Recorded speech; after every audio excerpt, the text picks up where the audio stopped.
Alright, quick video on how to cut pennies. First of all, when you're cutting the pennies, first of all, you want to use, like, this is a 1983 old dingy penny, and this is a 2008 nice shiny penny. Cut the shiny pennies. Shiny pennies are easier to cut. If you'll see inside of an 87 penny here, or here is a 1975 penny, okay, I'll do a little cutting here.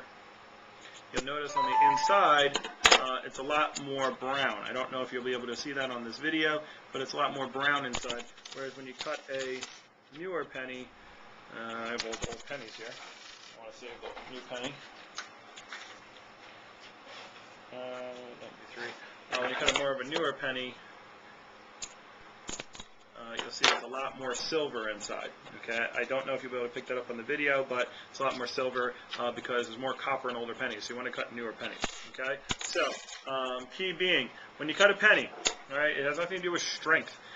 First thing you cannot do is you cannot stick the penny in the shears and just squeeze, okay? Because if you just squeeze, you see what's happening. You see the penny twist. I'll do it on this angle so you can see it.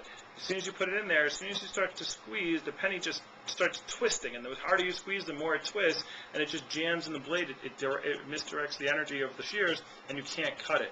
And you'll just squeeze and squeeze and squeeze, and your customers will laugh at you, and your eyes will start bleeding, and it doesn't help at all. So, and you look like an idiot. All right, so don't do that. All right, so what you do is, you see Lincoln is looking someplace, okay, he's looking out into space. That's where you start cutting, all right? And then what you do is, again, you put it on the edge, and you're going to cut around the outside of the shears. Now, you see I have it, it's flat right now.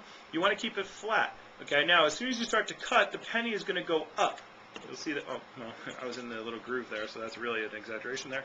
But as soon as you start to apply pressure, the penny starts moving up. I don't know if you could see that on the video, but it goes up. So what you do is you take this thumb and you push down, all right? And then that makes a nick, all right? And then what you do is you reset your hand. Now I'm using very little pressure, so it starts, you squeeze, it goes up a little bit, you push down, all right? And then you reset your hand.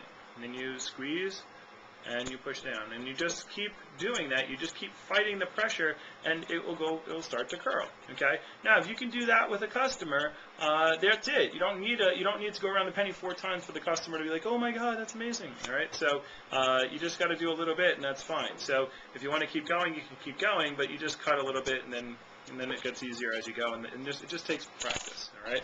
So the more practice you do, the better, but that's how you cut pennies. And again, it's not about strength. Here's a quarter. You can do it with a quarter.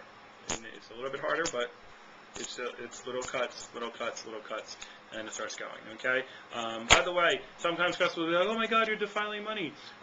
Change is not counted in M1, okay? So what that means for non-economics majors is that's not counted in the money supply. So the point is that you can destroy money. Like when you go to a New York State or New Jersey or whatever, a public rest stop, and they destroy a penny and they squish it and turn it into something, that is a state-funded rest stop. So they would not be doing something illegal to the money if you at a state rest stop. Okay, so just understand that it's not illegal to destroy money or currency, and this is actually still usable. As long as it's in one piece, you can still spend it, and they have to take it. All right, so that's your video on how to cut up pennies and quarters and nickels and dimes.